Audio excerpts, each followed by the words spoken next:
The screams of the dying echo in my ears as I step through the ruins of Stalingrad.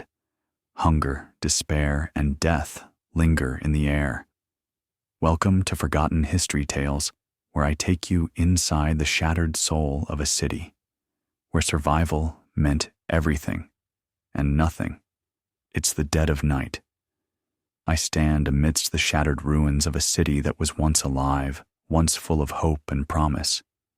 But now it's a wasteland. The air smells of burnt flesh and metal, a sickening stench that clings to your skin, to your clothes, to your very soul.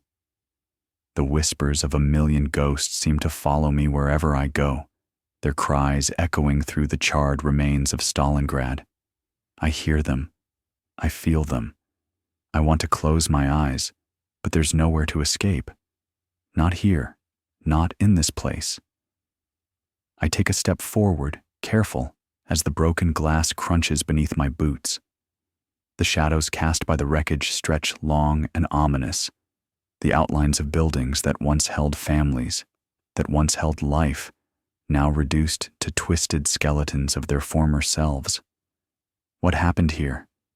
What could have possibly led to this? There's no denying it. The war is here, and it's come to claim everything. This isn't just a battle. It's an obliteration. A city, a culture, a people, all crushed beneath the weight of history's most brutal conflict. As the temperature drops, I feel a chill that goes deeper than skin, right down to the marrow. It's more than just the cold.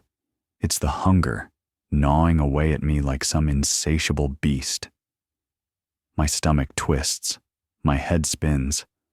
I remember how we used to have food, how we used to laugh and share meals with friends, the scent of fresh bread, the heat of soup steaming from the bowls. Now there is only silence and despair. The Soviet defenders, their faces gaunt, their eyes hollow, march forward through the rubble. Their clothes, once bright with the colors of a proud nation, are now ragged, soaked in the blood of comrades who have already fallen. I can see it in their eyes, the same hollow stare that haunts me now. We all wear the same face, the face of starvation. But it wasn't always like this. I remember a time before the siege. I remember the promise of victory, the unwavering confidence that we would crush our enemies under the boot of the fatherland. I remember the stories we were told, the stories of honor, of triumph, of the glory of war. But now, as I stand among the ruins, I know better. There is no honor in this. There is no glory. Only the gnawing hunger, the unbearable thirst, and the knowledge that we are fighting not for glory, but for survival. The streets are littered with the remnants of lives once lived. Broken rifles, empty shells, discarded ration cans. They're all scattered across the ruins like breadcrumbs leading me deeper into the abyss. I walk past the body of a young soldier, his face twisted in pain, his hand still clutched tightly around his weapon. He died, holding on to that last shred of hope, that last breath of defiance. But now, it doesn't matter. Nothing matters anymore. There's a distant sound, a faint crackling in the air, a fire. Somewhere, someone is burning what little they have left, hoping that the smoke will rise into the heavens, praying for a miracle. But there is no miracle coming. Not here. Not now. I move through the ruins, the weight of my rifle dragging at my shoulders. My legs ache. My feet are raw. My mouth is dry. I know the feeling all too well, the feeling of desperation, the feeling of wanting something so desperately, yet knowing it's just out of reach. The rations have long since run out. The promised reinforcements never came. The supplies we were told would keep us going, food, water, ammunition, are gone, lost in the endless sea of combat. And so we scrounge, We search the streets for anything edible, anything that might give us just enough strength to survive another day. But there's nothing left, only rats and the occasional fleeting glimpse of hope that vanishes as quickly as it appears. And yet, we keep fighting. Why? I can't answer that question. Not today. Not here. Maybe I never will. But I can tell you this. There is no escaping the hunger. No escaping the pain.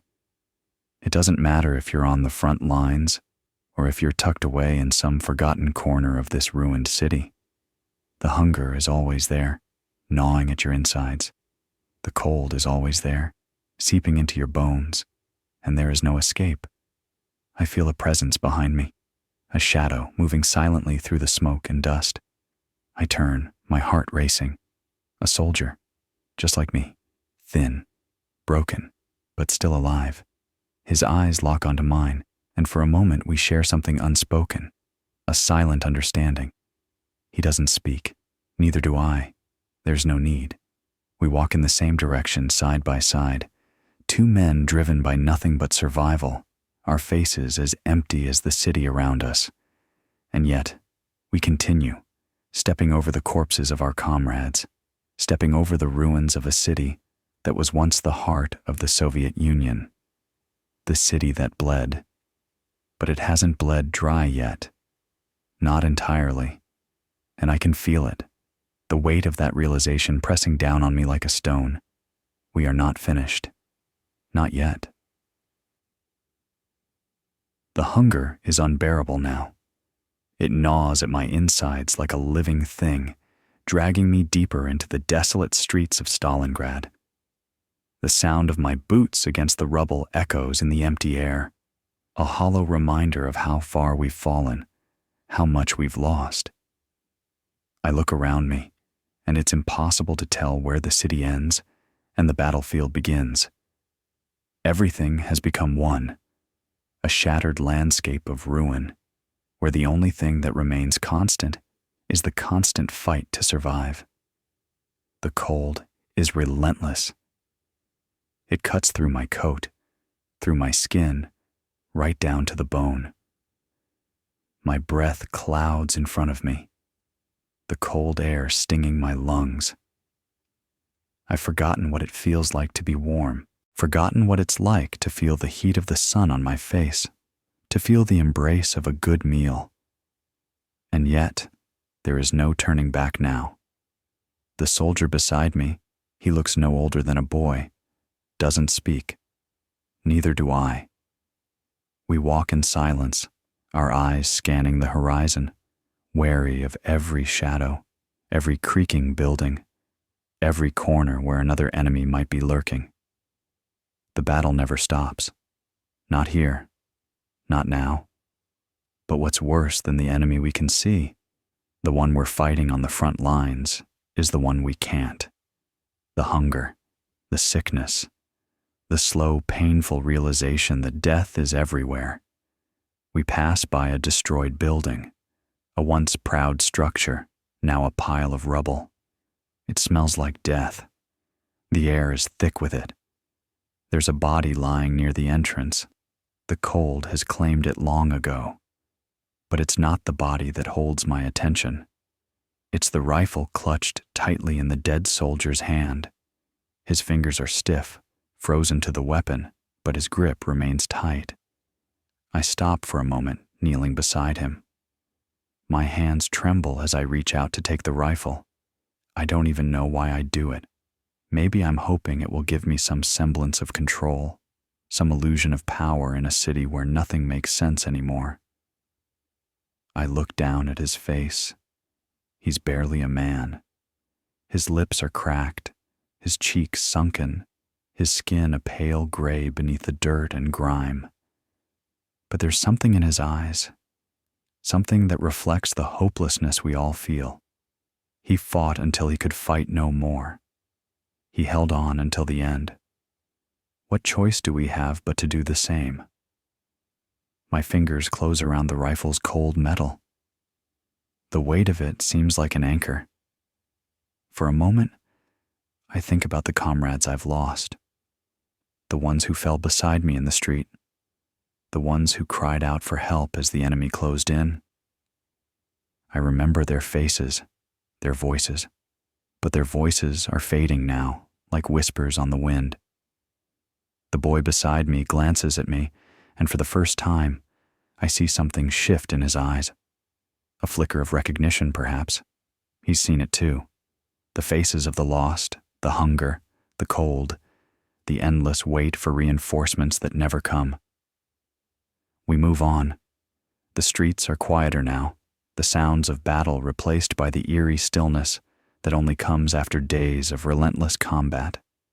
We pass another group of soldiers, their eyes vacant, their faces drawn in exhaustion. They look at us, but say nothing. There's no need for words anymore. We all know what's happening. We all know that this is not just a fight for victory, it's a fight for survival. We round a corner, and for a brief moment, I think I see a flash of movement in the distance. My heart jumps, but I can't afford to let myself be distracted. Not now.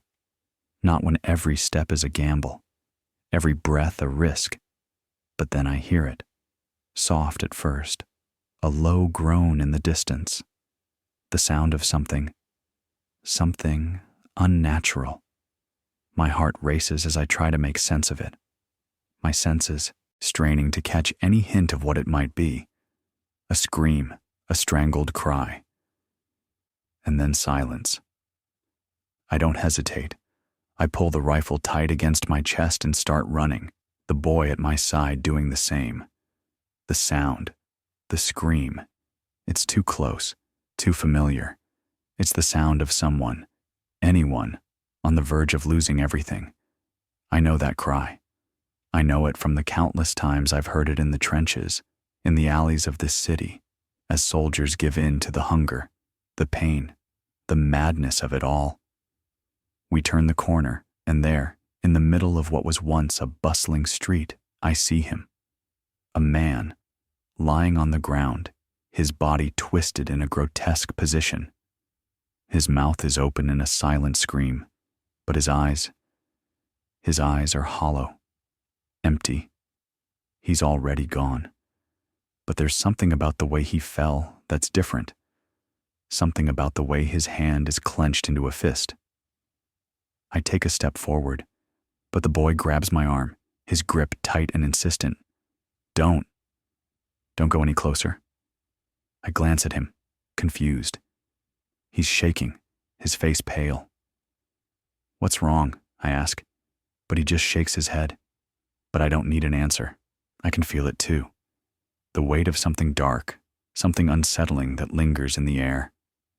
We turn away and keep walking, faster now, the urgency in our steps growing with every passing moment. But the cry, that scream, it lingers in the back of my mind, haunting me as we move through the ruins. It's not over, not yet. The hunger, the madness, it's coming for us all. We keep moving. The air feels heavier now, as though the very weight of the city presses down on us, urging us forward with no hope of escape. The streets are emptier, but the silence is deafening, broken only by the occasional distant gunfire or the hollow thud of collapsing buildings. The remnants of Stalingrad whisper their last breath into the cold wind, and I wonder, in the quiet moments between steps, how much longer we have before we, too, are swallowed up by this nightmare. I glance over at the boy again. His face is gaunt, his eyes wide with exhaustion, but there's something else in his gaze, something darker. We've been through too much already. Days? Weeks? I can't even tell anymore. Time has become a distant, irrelevant concept. It's the hunger that keeps track now, the constant gnawing, the ever-present ache that makes everything feel distant, even the pain itself. The boy stumbles slightly, and I catch him before he falls. Easy, I mutter, but there's no energy in my voice. It's a hollow comfort, like a lie whispered in the dark.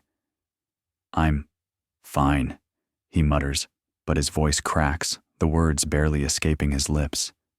He's not fine. Neither of us are. We reach a corner of the city that looks even worse than the rest. The buildings here have been reduced to nothing but jagged skeletons. The wind howls through the shattered windows, carrying with it the smell of decay, of death.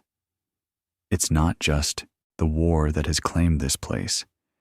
It's the slow, inevitable rot of a city that's been starved of life.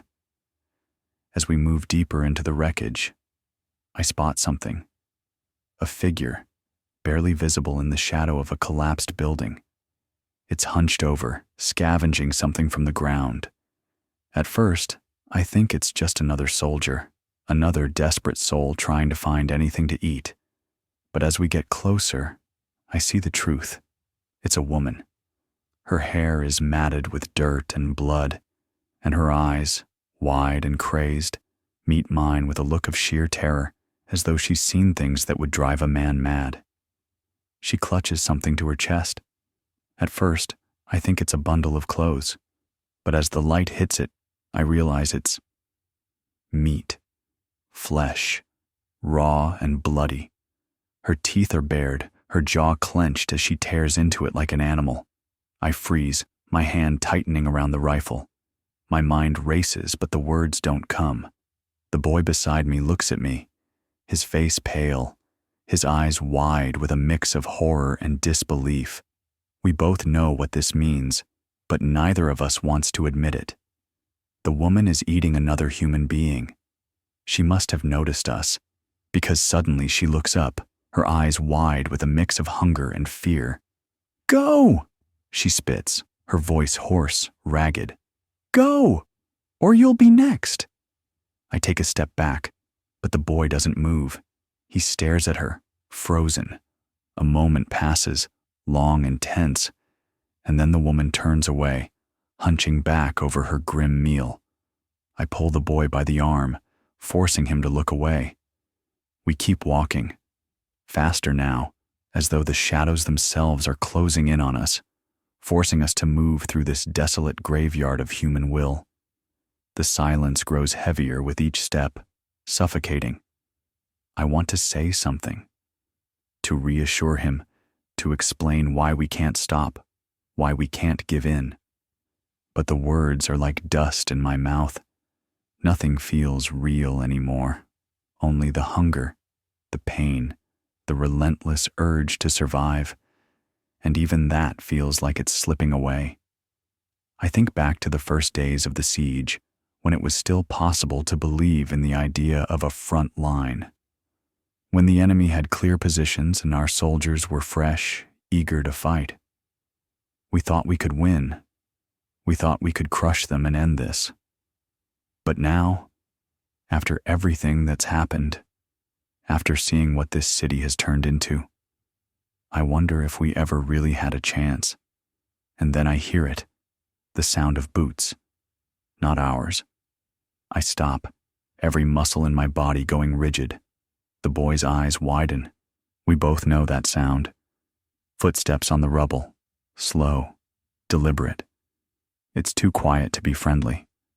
I motion for the boy to stay low. He nods, his face pale and drawn. We move into the shadows, our bodies pressing against the cold concrete of a nearby wall. The footsteps grow louder, closer. My heart pounds in my chest, the adrenaline rushing through me, making my limbs feel like lead. Then they round the corner. 4 men, German soldiers, their uniforms tattered and stained, their faces as hollow as ours. They're hungry too, but they're still soldiers, still driven by the will to fight, to survive. One of them spots us. His eyes lock on mine for a moment, and for a breath, it's like time stops. I see it in his face, a reflection of the same desperation we all feel. Hunger, fear, the desire to hold on to life for just one more minute, one more hour. Then, without a word, he raises his rifle. But before he can pull the trigger, a loud crash rings out from further down the street, followed by a deafening explosion. The ground shakes beneath our feet, and the soldiers instinctively turn their attention away from us, their rifles jerking in the direction of the blast. I don't hesitate. I pull the boy down behind cover, and we crawl away, the sound of our movements muffled by the chaos erupting around us. I don't know if they'll follow us. I don't know if they'll care. What I do know is that for a moment, the battle has shifted. The focus is no longer on us, and that's enough to give us the precious seconds we need to get away. But even as we move, my mind lingers on the explosion. It wasn't just any explosion. It was the sound of something bigger, something more dangerous. A weapon, maybe, or something else entirely. The thought gnaws at me, sharper than the hunger. And I know deep in my bones that we're not just fighting for survival anymore. We're fighting for something more. But what?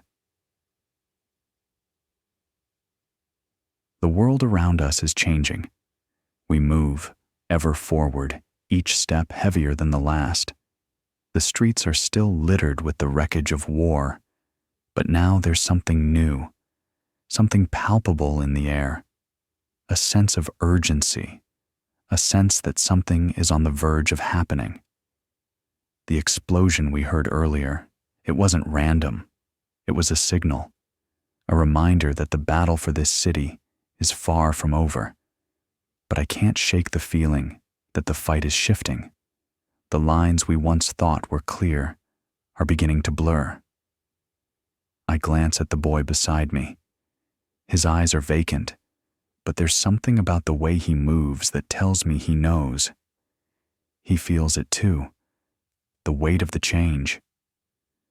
We find shelter in a half-collapsed building, a ruin that was once part of a grand apartment complex. The walls are crumbling, the floors creak underfoot, but it's better than being out in the open. The air inside is thick with dust, the scent of damp wood and old stone. It's a haunting smell, one that makes the hairs on the back of my neck stand up. This place feels like a tomb, a forgotten corner of the world where life once flourished and now only death lingers. I lower myself to the ground, the weight of exhaustion settling in. My hands tremble as I pull out the last remnants of a ration. What's left of it? It's barely enough to fill the hollow ache in my stomach, but it's all we have. I hand the boy a piece, but he barely touches it, his gaze distant. I can see the conflict in his eyes, hunger gnawing at him, yet something else, something darker, holding him back. He looks at me, his voice barely a whisper. Do you think it'll ever end? The hunger, the fighting? His words hang in the air like a question that no one can answer. I don't know what to say. I don't know if it will end. None of us do. But I force myself to look at him, to meet his eyes, and for the first time since we've been here, I see something other than fear in his gaze. There's defiance, a flicker of resolve. Maybe, just maybe, we aren't finished yet.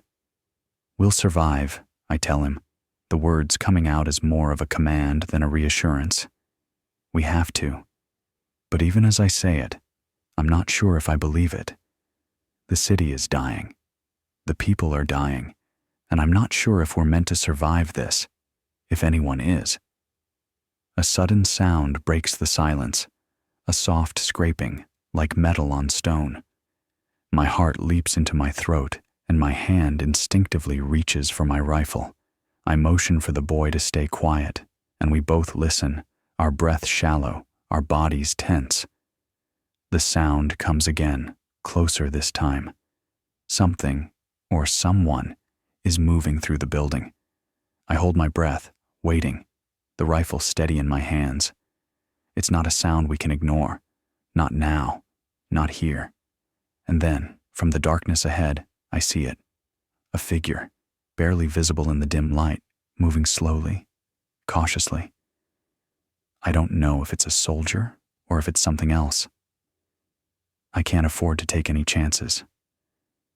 My finger tightens on the trigger, but before I can react, the figure steps into the faint light. It's a man. His clothes are ragged, his face covered in dirt and blood. His eyes are wild, frantic, as though he's seen something that has pushed him beyond the edge. He's not one of ours. He's not one of theirs. He's something else. He stares at us for a moment, his breathing erratic. Then he speaks, his voice cracked and hollow, like the very air he breathes is too heavy for him to carry. "They're coming," he says, his words barely a whisper, barely coherent. "They're all coming. The rest of us are gone. They've come for the city. They're coming." I'm about to speak, to ask him what he means, but then he turns, disappearing back into the shadows as quickly as he appeared. The boy looks at me, his eyes wide with confusion. What does he mean? Who's coming? I don't have an answer. I don't know who he was talking about, or if he was even sane. But there's a feeling settling in my chest, a feeling that something much bigger is about to unfold. The war, this war, has been many things. But this is something else, something beyond our understanding, something that's been brewing in the darkest corners of Stalingrad. I can feel it in the pit of my stomach now, that same gnawing sensation. But it's not hunger this time. It's something deeper. It's the recognition of the unknown. The realization that we're not just fighting the enemy anymore. We're fighting something much larger, something unseen. We need to move, I tell the boy, my voice steady despite the fear rising inside me. We can't stay here. We gather what little we have left and move out into the streets once more. The city is even more deserted now. The streets are empty, but the air is thick with tension. It's like the calm before the storm, the silence that precedes the thunder. I don't know what's coming, but I can feel it. And I can hear it too.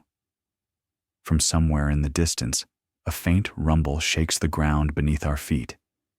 It's far off at first, but it's growing closer. The sound of something large, something powerful. It's the sound of war, but not the kind we know. This is different. This is the kind of sound that signals the arrival of something we have no power to stop. I don't look at the boy. I don't need to. We both know what it means, and we keep walking. The rumble continues, its vibrations crawling up through the soles of my boots, rattling my teeth. It's not the kind of noise you can ignore. It's the kind of sound that makes your chest tighten, your throat dry, and your breath quicken. It's coming closer. Whatever it is, it's big. Bigger than anything we've heard so far. I glance at the boy. His face is pale, but he's not looking at me. He's staring straight ahead, eyes wide, tracking the sound, listening to the beat of it like it's some sort of signal, a prelude to something we can't yet understand. I feel it too, that same weight in the air, the oppressive pressure that tells me that we've reached the edge of something, and whatever comes next will tear everything we've known apart. We move faster now, driven by the growing urgency in the air. The streets are eerily quiet, the wind howling through the skeletons of buildings like a mournful wail. Every corner we turn seems to bring us deeper into a maze of ruin. But the rumble is guiding us, pulling us forward. I don't know where we're going anymore. I don't know where we can go. The whole city feels like a trap, a suffocating tomb, and I don't know if we're already too deep inside it to escape. The boy stumbles again, but this time, he doesn't catch himself. He crashes to the ground with a thud, the sound like a punch to the gut. I stop, kneeling beside him, my heart pounding in my chest. "Get up," I say, my voice sharp, but there's no bite to it. I'm exhausted. We both are. I pull him to his feet, but I can feel him pulling away. Not physically, but in his eyes. There's a look in them now, a kind of resignation, a hollow acceptance of what we've become, of what we're doing. We're not just walking through the ruins of a city. We're walking through the ruins of ourselves. I can't, he whispers, his voice broken. His shoulders slump, his legs shaking beneath him. I can't keep going. And in that moment, I don't know what to say. I can't make him stand. I can't make him move. We're both so far beyond the point of help, beyond the point of saving ourselves. But I can't leave him behind. I can't do that to him. I grip his arm, forcing him to look at me. We have no choice, I say, though I don't believe it. We keep moving. We can't stop. We don't have the luxury of stopping. I don't think he hears me. His eyes are distant, unfocused, lost in the vastness of the world we're living in now. The hunger is still there, gnawing at him, gnawing at all of us. But there's something else in him now too, something that wasn't there before. It's the look of someone who knows they're already gone, who knows that no matter how much longer they fight, they've already lost. I pull him to his feet again, this time more gently, and we start walking. One step, another. The rumble in the distance grows louder now, closer. The ground shudders beneath us with each passing second. It's impossible to ignore it. The sound is too loud, too close. I turn a corner, and that's when I see it. At first, I think it's a mirage, an illusion brought on by hunger, fatigue, and the madness of this place. But no, it's real, a convoy. Not of our soldiers, not even of German soldiers. These are something else. They're too well organized, too precise. Their trucks are massive, their engines roaring like beasts hungry for flesh. And there's something else. The flags. They're not the typical Nazi banners I'm used to seeing. These are black, with a symbol I don't recognize. Something new. Something terrifying. I stop dead in my tracks. The boy is beside me now, his eyes wide with disbelief. "What is this?" he mutters, his voice trembling. I don't answer. I don't know. But I can feel the danger of it, as though the air itself has turned to poison. They're not here to help us. They're not here to reinforce us. This isn't an army coming to save the city. This is something else, something I don't understand. We crouch behind a crumbled wall, watching the convoy pass by, the rumble of their engines shaking the ground beneath us. The men riding in the back of the trucks are armed, their faces covered with masks. They move like soldiers, but they're different. They're colder, more methodical. There's no sign of humanity in their eyes. I can feel my heart racing in my chest. This isn't just a new wave of soldiers coming into the city. No, this is something much darker, something much more sinister. It's like a storm, something that comes from beyond, something we can't prepare for, something that's been waiting in the shadows all along. I don't dare move. I don't dare breathe too loudly. They pass by us, one truck after another, the rumbling of their engines drowning out everything else. But I can't shake the feeling that they know we're here, that they're looking for us. When the last truck passes, I slowly, cautiously pull myself up. My legs feel weak, my body trembling from exhaustion, but I force myself to move. We can't stay here. We can't afford to be seen. We move quickly now, sticking to the shadows, our footsteps barely making a sound on the broken ground.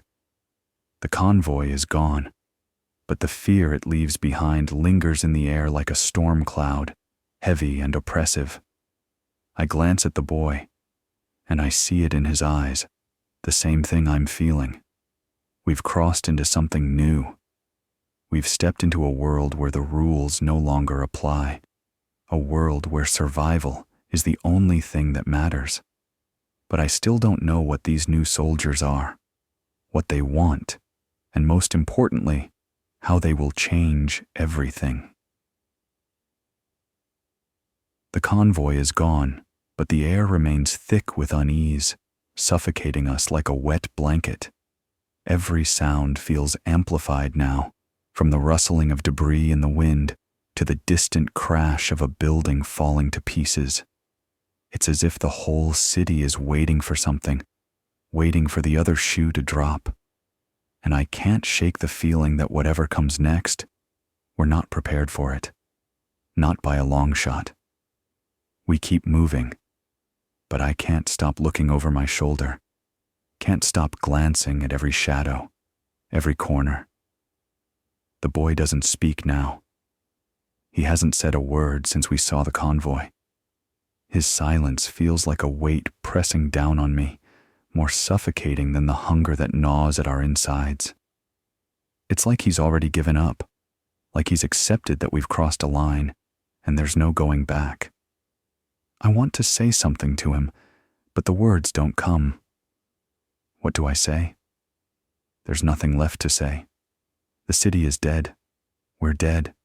Everything around us is crumbling into dust, and all we can do is watch it fall. We stop when we reach an alleyway. It's narrow, but it offers some cover from the prying eyes of whatever those new soldiers are. We crouch down behind the crumbling remnants of a wall, our backs pressed to the cold stone. It feels like the entire city is holding its breath, waiting for something, and it's getting harder to keep breathing myself. The boy's eyes are hollow now, the last glimmer of hope that had been in them when we first started fading with every passing moment. He looks at me, and for a second, I think he's about to say something, but his lips don't move. There's no need. We both know the truth. We know what we've become. We should move out of here, I say finally, my voice rough, as if I've been holding it back for too long. But it's a lie. I don't know where to go. I don't know if there's anywhere left to run. The boy nods, and we push forward, the alley twisting like a snake through the ruins. I'm not sure how much time has passed since the convoy disappeared, but it feels like an eternity. Every second drags by like a lifetime. The hunger still gnaws at us, but now there's something else, a heaviness in my chest, an unease that I can't quite shake. Then we hear it again, the rumble. But it's not just the rumble of engines this time. It's louder, deeper, like the sound of something much larger, something alive. The ground beneath us begins to tremble, and I feel it, deep in my bones. This isn't just a convoy. This is an army.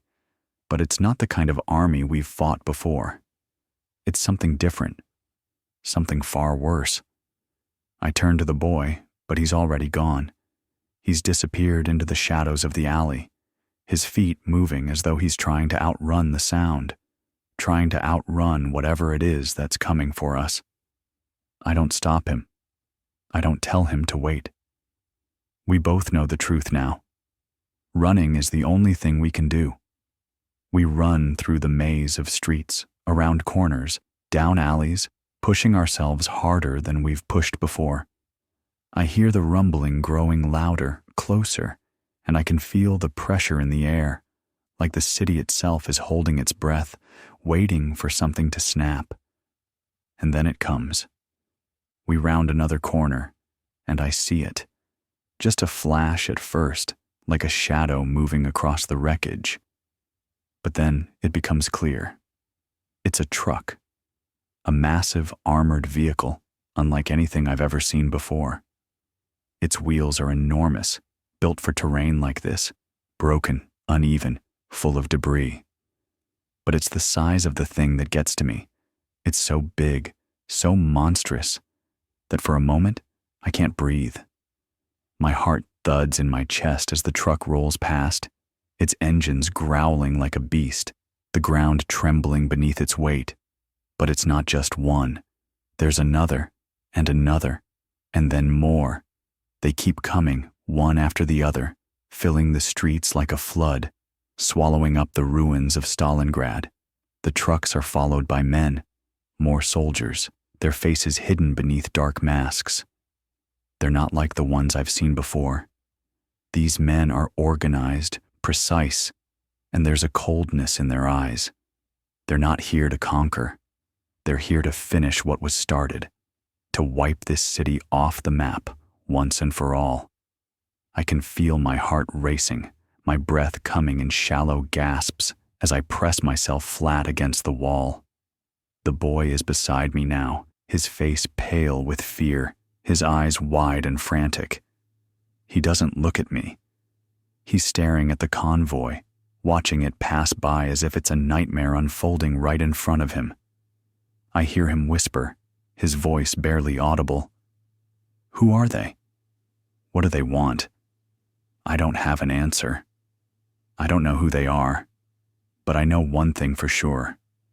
These aren't just soldiers. They're something else, something far more dangerous. We stay still, pressed against the wall, hidden in the shadow of the ruined building, as the convoy moves past. The trucks rumble by, the soldiers marching with perfect precision, their eyes scanning the streets, looking for anyone who might dare stand in their way. When they're gone, the silence is deafening. But it's not the kind of silence we're used to. It's the kind of silence that comes after something terrible has happened, after something has been broken beyond repair. I turn to the boy, but he's already looking away, his eyes searching the wreckage for something I can't see. He's lost. We both are. We can't outrun this. Not anymore. We can't hide from what's coming. But somehow, we keep moving. Because that's all we have left now. Movement. The will to survive. To make it through the next minute, the next hour, even if we don't know what's waiting for us on the other side. We move deeper into the city, the sound of the rumbling convoy still echoing in the distance like thunder after a storm. And I know, with a sick certainty, that the worst is still to come. The city is nothing but shadows and ruins now. The crumbled buildings, the twisted metal, the broken glass scattered like the remnants of a forgotten world. We keep moving through it, like ghosts in a land that no longer recognizes us. The streets that were once vibrant with life are now just a hushed graveyard where echoes of the past linger, whispering secrets to those brave, or foolish, enough to listen. The convoy we saw earlier has vanished, but the tremors they left behind are still felt in the air. The silence that followed their departure was thick, suffocating, as if the city itself was holding its breath, waiting for something even worse to descend. And it feels like something is coming. I can feel it in my bones, the way the hairs on the back of my neck stand up whenever the wind shifts, whenever the ground quakes just a little bit more beneath our feet.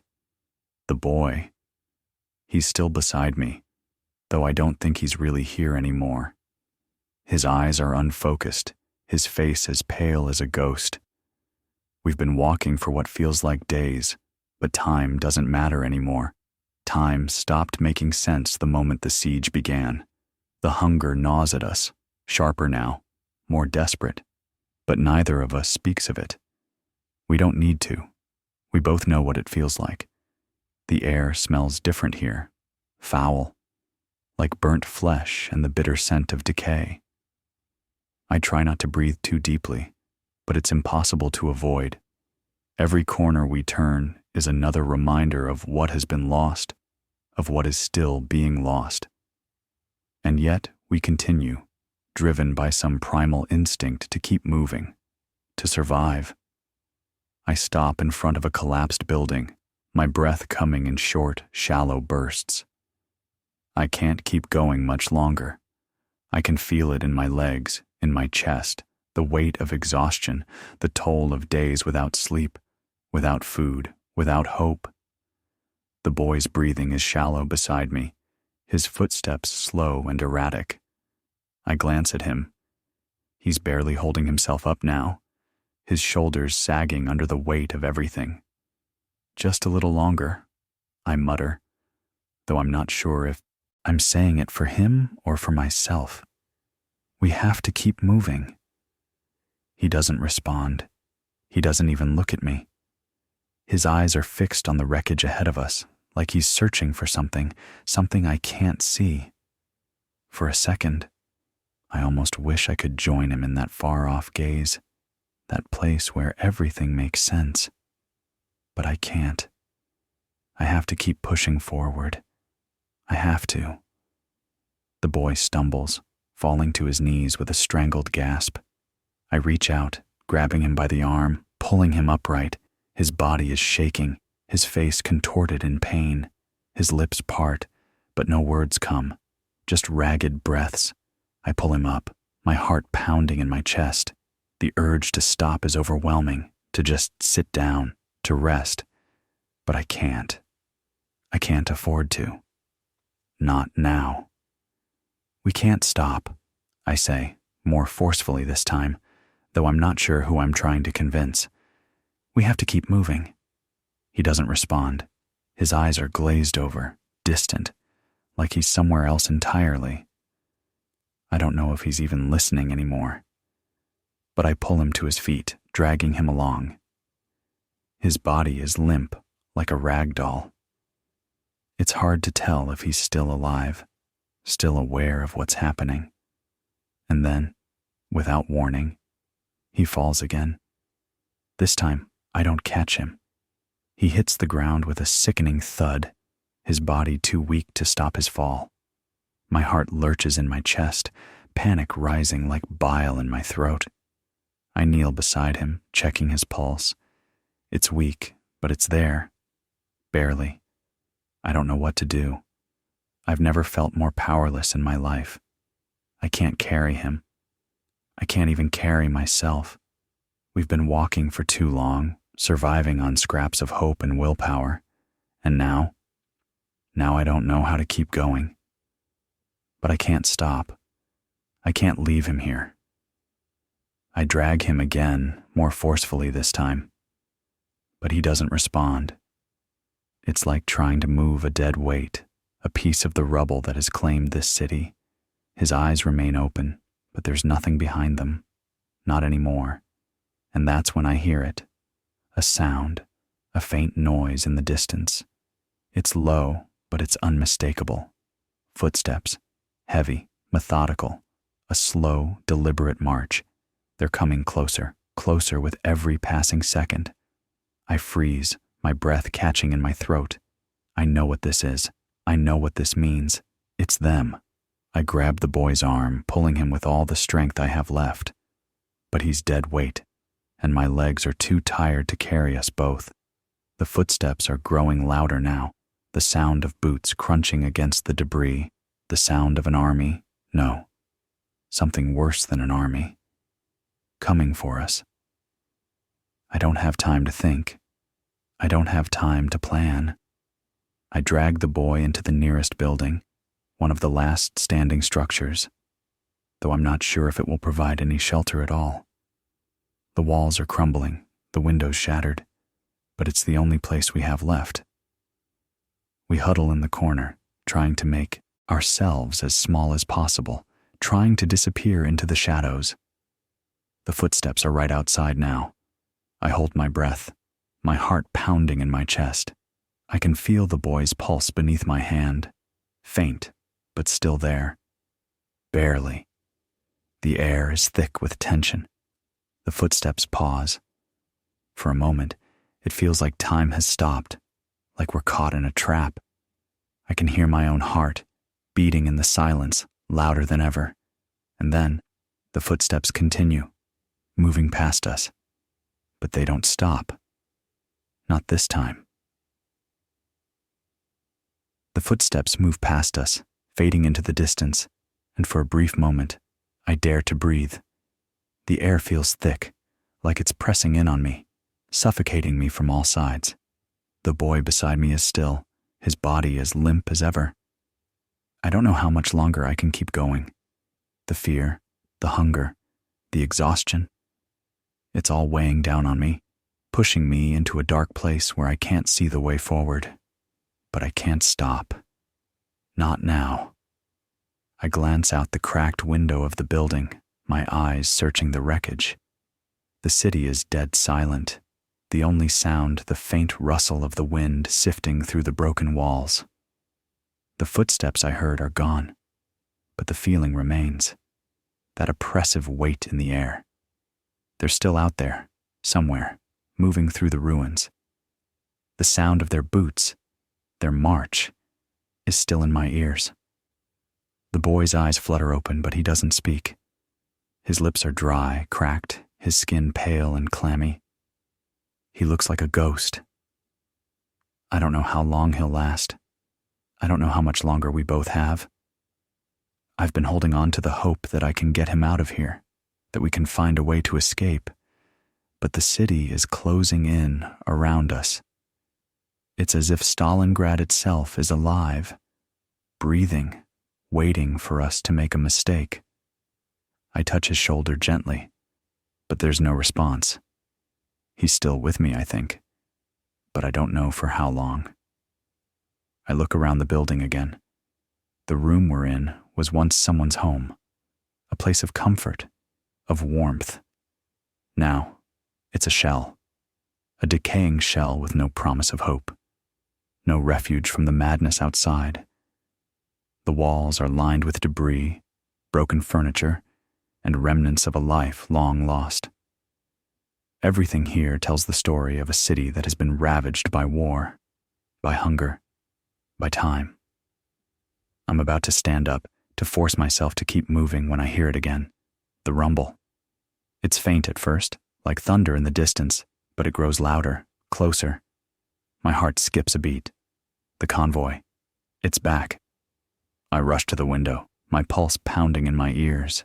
I see the trucks, just as massive and terrifying as before, rolling through the ruins of Stalingrad.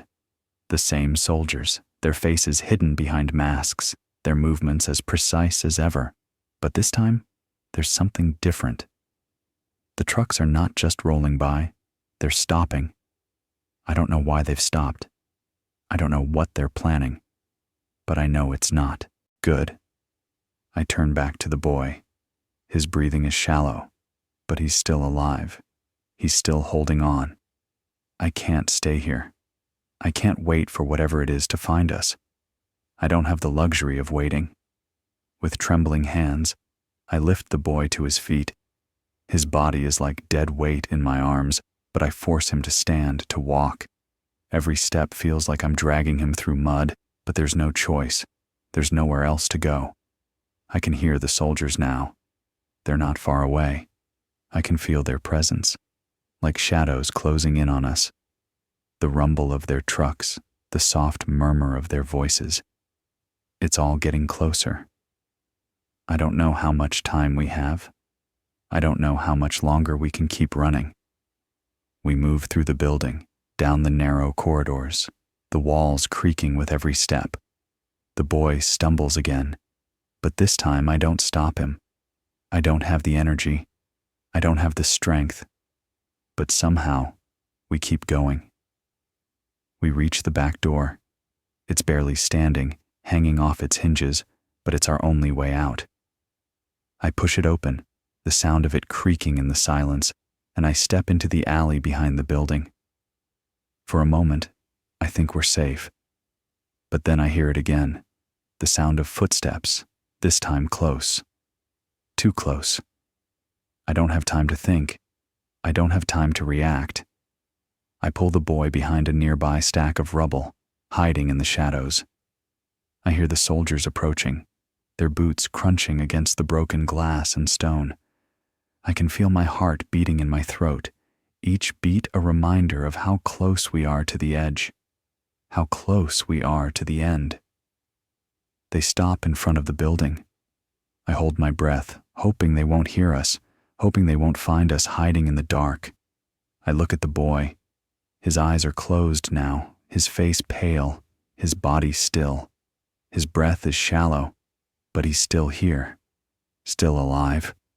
I try to stay as still as possible, my body pressed against the cold stone, my hands trembling as I clutch my rifle. I know that if they find us, it will be the end, but I don't know what else to do. I don't know how to survive this anymore. The silence stretches on, long and tense. I can hear the soldiers speaking in low voices, but I can't make out the words. It doesn't matter. I can't afford to move. I can't afford to breathe too loudly. And then, after what feels like an eternity, the footsteps start moving again. Slowly, methodically, they fade away, heading down the street. I don't know where they're going, but for now, we're safe. I let out a breath I didn't realize I was holding. The boy is still with me, still breathing, but barely. I don't know how much longer he can last. I don't know how much longer either of us can last. But I know one thing. We can't stay here. Not anymore. The city is closing in around us. The soldiers are hunting us, and there's no more hiding. We have to leave. We have to find a way out of this place before it consumes us entirely. I help the boy to his feet once more, my body aching from the strain. We keep moving, though I don't know where we're going. The city is dead, the world is dead, and we're just two ghosts wandering through it. But we keep going, because that's all we can do now. Keep moving. And somewhere, in the distance, I hear it again. The rumble. The sound of something big, something unstoppable, coming for us. And I know, in my bones, that whatever it is, it's coming for the last thing we have left. Our hope.